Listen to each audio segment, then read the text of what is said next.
segunda carta de Tesalonicenses, en el capítulo 3,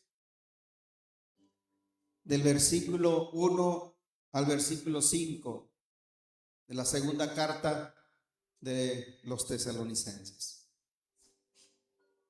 Dios bendiga a cada uno de nuestros amigos que están presentes. ¿Qué deseamos para nuestros amigos, hermanos? Dios les bendiga. Y a nuestros hermanos que también no nos teníamos tiempo de no verles, sean bienvenidos. Gloria al Señor, están en el mejor lugar. La palabra de Dios dice de esta manera: por lo demás, hermanos, orad por nosotros para que la palabra del Señor corra y sea glorificada, así como lo fue entre vosotros, y para que seamos librados de hombres perversos y malos, porque no es de todos la fe. Pero fiel es el Señor, que os afirmará y os guardará del mal. Y tenemos confianza respecto a vosotros en el Señor, en que hacéis y haréis lo que hemos mandado. Y el Señor encamine vuestros corazones al amor de Dios y a la paciencia de Cristo. Señor maravilloso, en esta hora bendecimos tu nombre y te pedimos, Señor, que nos guíes, Padre, para poder hablar, Señor, con libertad esta palabra. En el nombre poderoso de Jesús te lo pedimos. Amén. Tome su lugar, estimado hermano. Gloria al Señor. Dios bendiga a nuestro hermano Gilberto Arrazola. Todos traemos una historia detrás. Y algunas de esas historias, a veces recordarlas no es muy agradable. Pero aquí lo más importante es la gracia que de Dios hemos recibido. El que mucho se le perdona, mucho ama. Y yo me gozo al mirar al hermano cada vez que lo miro. Quizás ustedes dirán, ¿y por qué el hermano se goza? Que hace muchos años, hablando cerca de unos 12 años, más o menos, hermano Gilberto, unos 12, 11 años, 13, 17 años. No, pero cuando yo por primera vez te conocí, sí, 20 años, lo miré tocando y andaba tocando para sacar un peso en los restaurantes. Y me dice el hermano Gilberto, ¿ves a ese hermano? Ese hermano. Y lo llamé a la mesa. Y le dije, hermano, ¿qué está haciendo aquí? Agachó su cabeza, quizás, no sé si acuerde. Le dije, hermano, usted no pertenece en este lugar. Agachó su cabeza y se fueron para otra mesa. Y me gozo mirar que después el Señor restaura su vida. Y cuando lo veo siempre y que toca y que canta, me transporta a ese momento cuando lo conocí. Y sé que el Señor ha estado con usted. Sé que el Señor lo ha llevado por procesos. Y sé que el Señor aún no termina su obra. Pero esa es la confianza que tenemos, hermano Gilberto, que el que comenzó la obra en nosotros, Él la terminará. Así que tiene esa garantía de parte de su Señor, que no lo va a dejar a medias, que lo que Él comenzó, Él lo va a terminar. Amén. Y cada uno de nosotros también. Esa es una de las garantías que tenemos. A veces nuestras historias o lo que vivimos o lo que pasamos, a veces no es muy agradable, ¿verdad? Sin embargo, aquí es darle crédito a Dios por lo que Él sabe hacer con nuestra vida. Y cada vez que tengamos oportunidad, agradecerle, hermanos. No solamente los dignos estamos aquí, creo que somos los indignos los que estamos aquí. yo digo, ¿por qué estoy aquí, Señor? Soy el menos indicado quizás para estar en este lugar, el menos merecedor, pero a Él es el que le place, a Él es el que le plació traerlo a usted, a esta comunidad de santos. A Él es el que le plació a usted, que usted sea parte de esta comunidad. Y si a Dios le plació, hermanos, pues ahora sí, como digo esta frase, el único que pudo condenarme me perdonó. El único que pudo condenarme me perdonó. Porque yo no creo que Dios me haya traído de la perdición para perderme ahora. Si Él hubiera querido que yo me perdiera, me hubiera dejado donde estaba. Pero Él me sacó de allá para traerme aquí, para no perderme. Y todo lo que está en sus manos, nadie lo puede tocar. Así que, hermanos, tenemos seguridad en Cristo. Y esa es la seguridad que cada uno de nosotros debemos tener. Cuando nuestra vida está en Cristo Jesús, nadie la puede arrebatar. Nuestra vida está escondida en sus manos. Esa es una de las cosas que como cristianos debemos tener, esa seguridad, que ni lo alto, ni lo bajo, ni ninguna cosa creada, ni lo profundo, ni lo porvenir, hermano, nos podrá separar del amor de Dios. Porque fue el amor de Dios quien nos rescató. Dios por amor te trajo, nos trajo este rey. Por eso me gozo, yo me gozo con todo. Por él hay que gozarnos con los que se gozan y hay que llorar con los que lloran, porque muchas veces no solo se llora, hermano, de dolor, hay veces que se llora de alegría, de recordar dónde estaba nuestra vida y saber que ahora Dios nos sabe decir, lloramos porque decimos, Señor, no lo merezco. Pero hermanos, la comunidad de la iglesia es una comunidad, dice el apóstol Pablo, de santos. Y somos santos pecadores, pero aquí estamos siendo transformados por el Señor. Aún Dios no termina su obra, aún el Señor sigue trabajando, pero una seguridad tenemos, que el que comenzó esa obra la va a perfeccionar. Permitirá procesos por los cuales tengamos que pasar. Por eso la iglesia que avanza es una iglesia que está confiada en que su Señor es fiel. Si la iglesia es capaz de poder avanzar hacia adelante, no es porque confía en sus propias fuerzas. La iglesia que avanza hacia adelante es porque tiene una confianza, y la confianza que ella tiene es que su Señor es fiel. Amén. Y todos nosotros como personas hemos necesitado, hemos estado en momentos donde necesitamos dirección.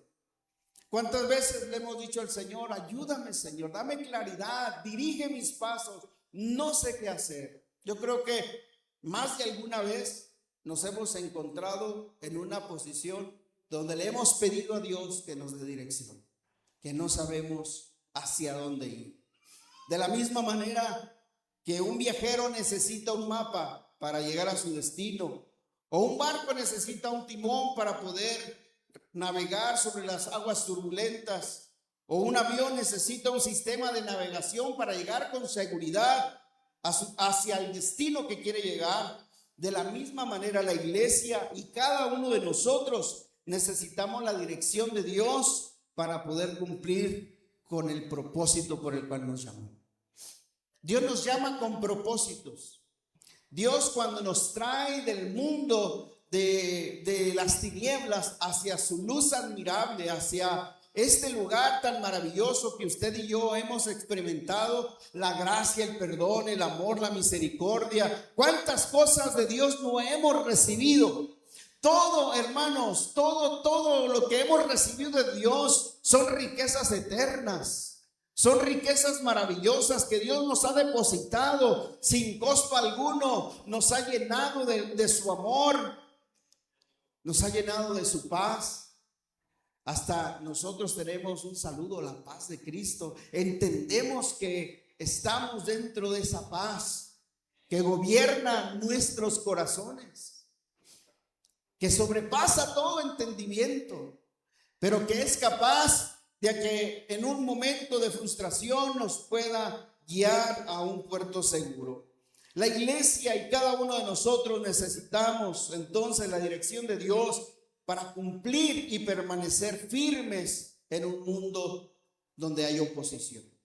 Pablo acaba de escribir una carta, la segunda carta a los tesalonicenses, y él escribe, hermanos, a una iglesia que está atravesando por persecución, que está atravesando por dificultades, está enfrentando falsos maestros y está viviendo en un tiempo hostil. Pablo le habla a esta iglesia y Pablo les exhorta, hermanos, a confiar en el Señor. Pablo sabe que la iglesia de Tesalonicenses o Tesalónica está pasando por un momento difícil, como los que hemos pasado nosotros en un momento dado. Y sin embargo, Pablo, cuando él les habla a la iglesia, no pide que desaparezcan las dificultades. Él pide a Dios tres cosas importantes: que la iglesia ore por la expansión del evangelio. Siendo Pablo quien es, yo creo que muchos de nosotros en alguna medida admiramos al apóstol Pablo, elogiamos su trabajo, la manera en que Dios lo usó a él es inevitable, podemos verlo en la escritura. Sin embargo, el mismo apóstol Pablo, al ver el poder de Dios actuar en su vida, él no cree poderlo solo, porque él no se cree como muchos que son superapóstoles, que se creen superapóstoles y que creen que no necesitan el consejo y que no necesitan la ayuda de nadie.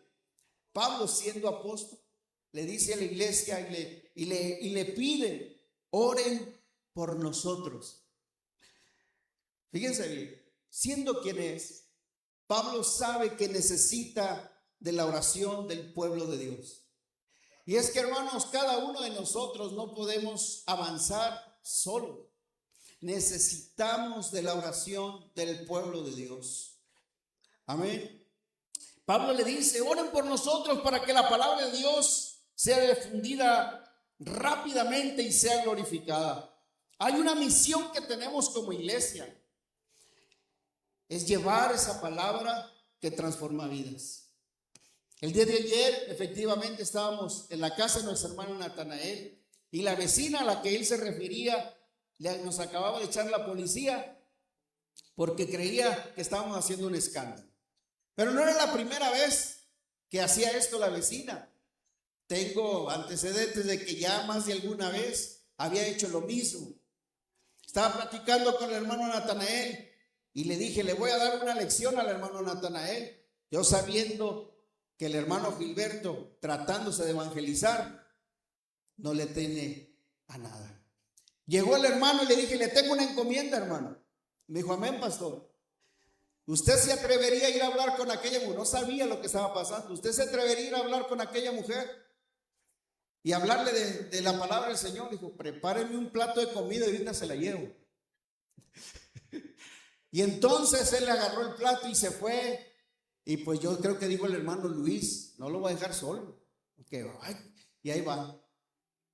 Allá lo vimos que se quedó platicando el hermano y empezó a cantar el acordeón. Ella sacó un acordeón y empezó a cantar. Me llamó. Hermanos, nosotros no sabemos las historias de las personas porque actúan como actúan. Para no hacerle el cuento largo, él pudo presentarle a Cristo y al final escuché que le dijo: necesitaba esa palabra. Cerró su garage, metió su acordeón y se fue. Tenemos que aprender a ver las personas solo como personas. Son almas que necesitan una palabra. Porque la misión nuestra, hermanos, no es sino si nos ama todo el mundo, no. Sabemos que nos van a despreciar. Sabemos que muchos no nos van a aceptar. Sabemos que muchos nos van a rechazar. Eso ya lo sabemos. Y si usted está esperando llevar la palabra de Dios y que no lo rechacen, entonces usted no ha leído el Evangelio. Porque la palabra de Dios nos dice que el Señor nos envía en medio de lobos. Pero nuestro deber no es ver si nos van a recibir con los brazos abiertos. Nuestro deber es que la palabra sea predicada para que la palabra haga el efecto que puede hacer. Pablo dice, no le dijo, oren, miren, tengo muchos problemas. No, necesito que oren por nosotros para que la palabra de Dios sea difundida rápidamente y esta sea glorificada. Porque Pablo entiende que lo único que puede cambiar la vida de las personas es esta palabra. Y Pablo dice, oren para que esta palabra corra por todos lados y sea difundida y sea glorificada. Hermano, porque cuando la vida de una persona es cambiada por esto, uno glorifica al Señor. Siendo que quien era Pablo, él entiende que la oración sostiene la obra misionera. Y es que, hermanos, ningún ministerio puede avanzar sin la intercesión del pueblo de Dios. Mientras unos van, la iglesia debe orar. Porque nos enfrentamos ante un mundo hostil, hermanos. Nos enfrentamos ante una realidad, es que hay hombres perversos. Pablo dijo, no es de todos la fe. La iglesia puede enfrentarse ante personas perversas que no tienen fe. Y no que no tengan la capacidad de creer, no, que deciden no creer. Y que deciden oponerse al plan divino. Y que deciden ser enemigos de Dios. No porque les falte la capacidad de comprender, sino que deciden ellos mismos porque su corazón no desea ser transformados. El Señor Jesucristo les dijo, ustedes no quieren venir a la luz. A muchos fariseos. Porque ustedes no quieren que sus cosas sean descubiertas. Hermanos, si hemos venido nosotros a la luz de Cristo, no es para ocultar nuestras cosas, es porque hemos reconocido nuestra gran necesidad del doctor. Yo no sé usted, pero yo llego delante del Señor reconociendo mi gran humanidad, debilidad, fragilidad. Y reconozco mi necesidad del Salvador.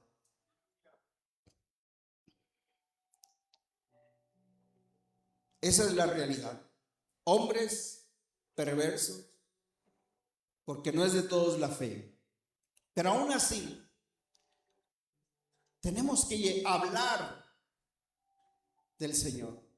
La palabra, debemos de tener ese deseo que no solamente sea yo el único que conozca de ese Dios que transforma vidas.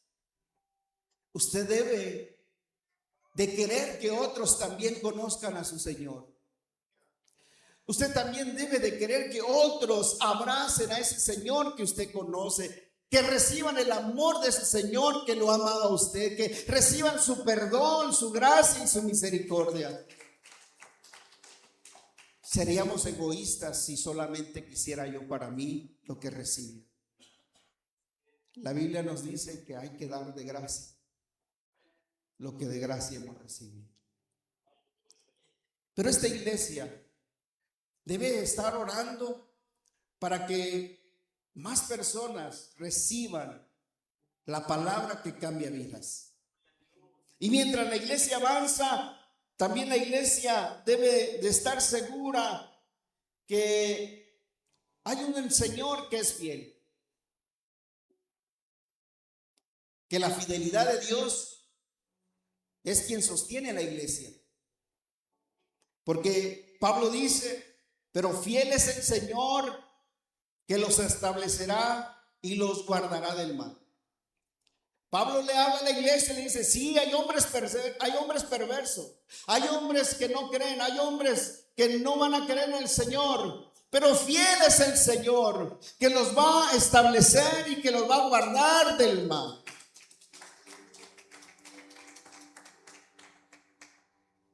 Nuestra seguridad no depende de mi fuerza. Nuestra seguridad no depende de nuestras habilidades. Depende de su fidelidad. Dios fortalece al creyente, decía nuestro hermano, al que confía en el Señor, tendrá nuevas fuerzas. Dios fortalece al creyente.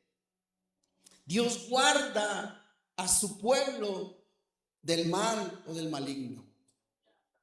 Obviamente, Dios permite que vivamos experiencias, pero no para hacernos sufrir, sino para fortalecer nuestra fe y nuestra esperanza en Él.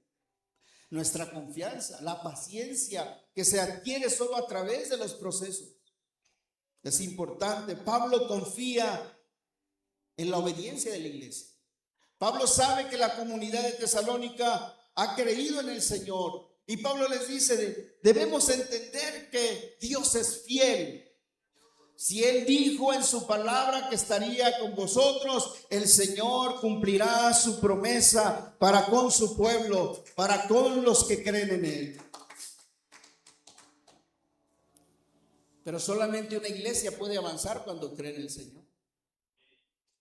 Porque hay algo que nos puede detener como iglesia y es la duda. ¿Y Dios estará conmigo?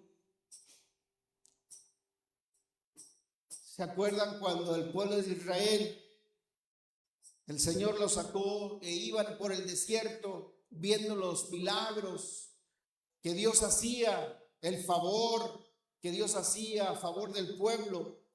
Y todavía en un momento se atreven a decirle a Moisés, oye Moisés, ¿estará Dios con nosotros? ¿Sí o no?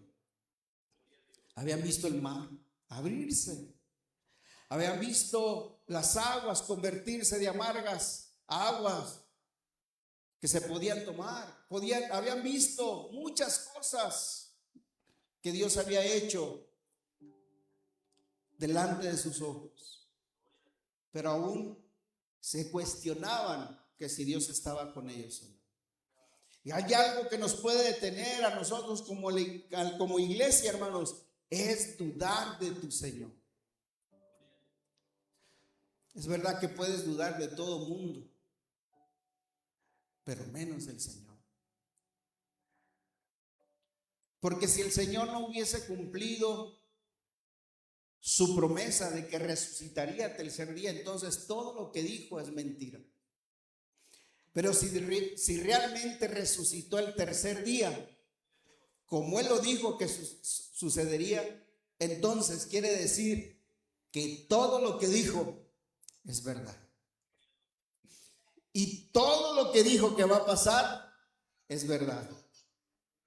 Entonces, si hay algo que nosotros tenemos la seguridad y la certeza, es que hemos depositado nuestra confianza y nuestra fe y nuestra esperanza y aún nuestra propia vida en un Dios que es fiel. Qué hermoso es saber eso, hermano. Que yo no he venido a un lugar donde quizás no estoy seguro si hay algo que puede hacer que un cristiano viva, hermanos, de una manera triste. Su vida cristiana es no estar seguro en quién ha creído. Es pesado estar siempre dudando de Dios, pero aquel que se ha determinado en confiar en el Señor recibirá nuevas fuerzas cada día. Su presencia estará con él, como lo dijo, todos los días. Por eso Pablo enseña, dice que el Señor, ese mismo Señor que Él es fiel, Pablo dijo en una oración, porque en el verso 5, Pablo está haciendo una oración por la iglesia y dice, y el Señor encamine vuestros corazones al amor de Dios y a la paciencia de Cristo. Es un deseo y es una oración. Porque sabe Pablo que el amor de Dios transforma el corazón de la persona. ¿Quién no ha sido transformado por el amor de Dios? Y luego a veces lo cantamos, no hay amor. No hay amor que se pueda comparar al amor de Dios. Usted lo ha cantado, o al menos que usted lo cante solamente por cantarlo. Pero yo creo que los que lo hemos cantado sabemos que no hay amor como ese amor. No hay, nunca pudo haber encontrado un amor que pudo ser capaz de cambiarme, de transformarme, de hacerme diferente. Y yo cuando lo canto, usted cuando lo canta, sabemos que certeramente Dios cambia a través de su amor. Pablo, más que pedir que cambien las circunstancias, Pablo dice, debemos pedir que Dios transforme nuestro corazón. Dios está interesado en cambiar nuestro corazón. De pasar de un corazón que duda a un corazón firme y seguro en Dios. Y solo Dios lo puede hacer, hermanos. Solo Dios puede transformar nuestra vida. El Señor dirija el corazón de ustedes, dice el apóstol Pablo, hacia el amor de Dios y hacia la paciencia de Cristo. ¿Por qué nos dice hacia la paciencia de Cristo, hermanos? No es que vamos a estar siendo pacientes, esperando a ver qué sucede, no, sino habla de todo lo que fue capaz de sufrir el Señor y al final venció. Cuando vemos la paciencia de Cristo, vemos a alguien que fue capaz de mantenerse en medio de la dificultad y en medio del dolor y se mantuvo obediente a Dios. El amor de Dios, que todo lo puede, que todo lo espera, que todo lo soporta. Ese amor de Dios que fue lo que nos trajo aquí. Por amor estamos aquí. Por eso Juan dice, es que nosotros no le amamos primero a Él. Él nos amó primero a nosotros. No es que yo vengo y, ¡ay, Señor, cuánto te amo! Si hago eso es porque Dios me amó primero a mí. El Señor me amó primero a mí. Y ahora puedo amarlo a Él porque Dios me amó primero. Porque cuando nosotros permitimos que el amor de Dios cambie nuestro corazón, hermano, nosotros comenzamos a vivir una vida cristiana madura. Cuando permitimos que Dios cambie mi corazón y me lleve hacia el amor, porque mire, si Dios nos lleva a su amor, en su amor nada te hará falta.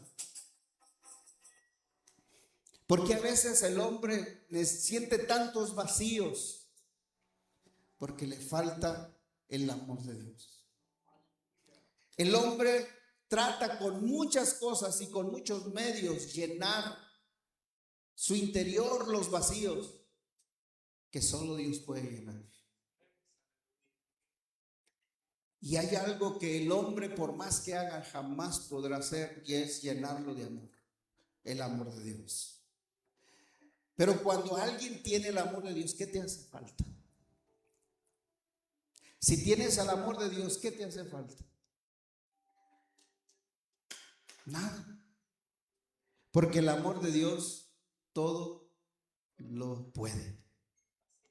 Aún el amor de Dios cubre multitud de faltas, de multitud de errores. El amor de Dios es el único que puede transformar nuestro corazón. Amén. Por eso Pablo en su oración es: el Señor dirija su corazón. El Señor dirija su corazón hacia el amor de Dios. La misión de la iglesia, hermanos, la misión solo se va a sostener cuando oramos que la palabra de Dios sea predicada.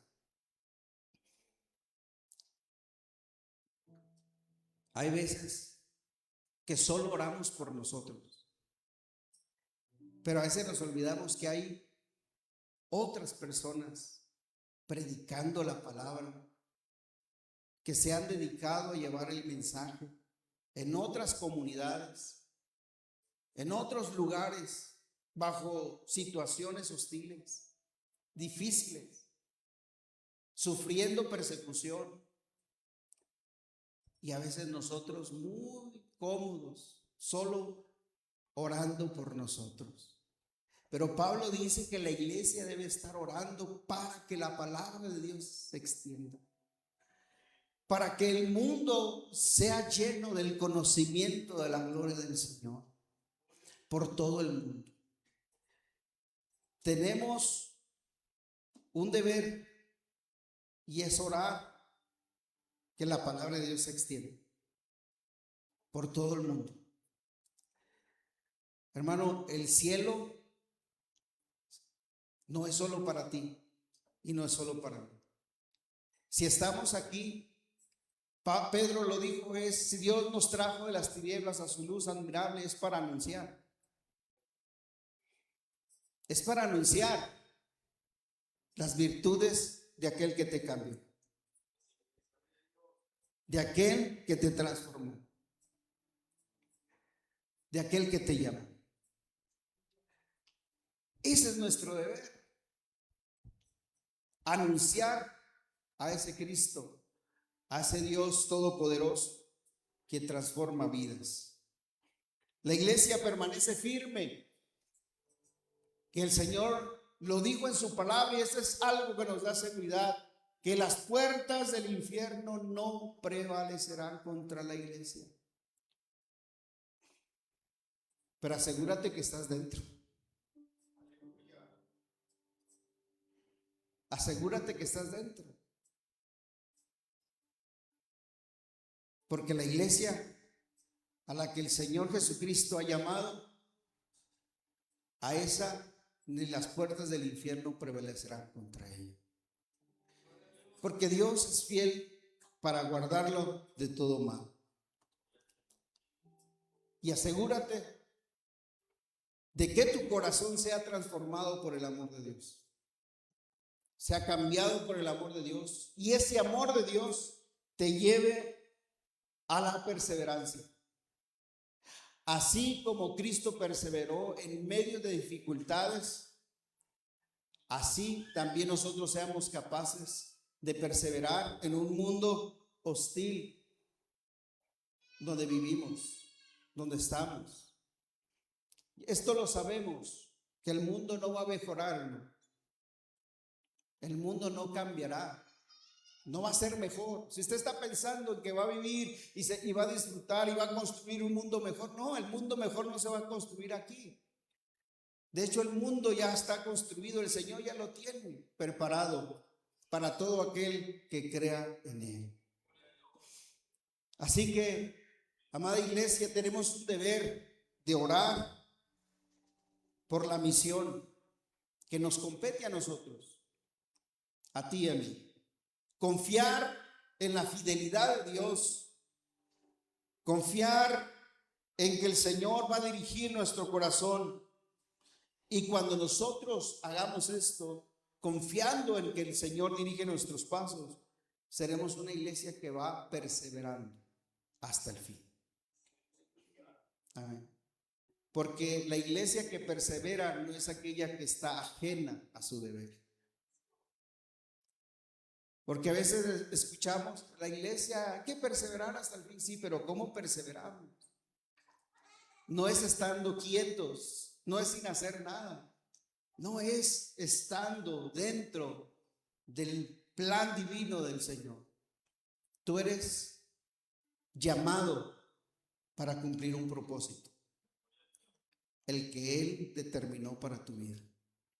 Amén. Así que, y amada iglesia, la iglesia avanza confiando en que Dios es fiel. Ponte de pie en esta tarde.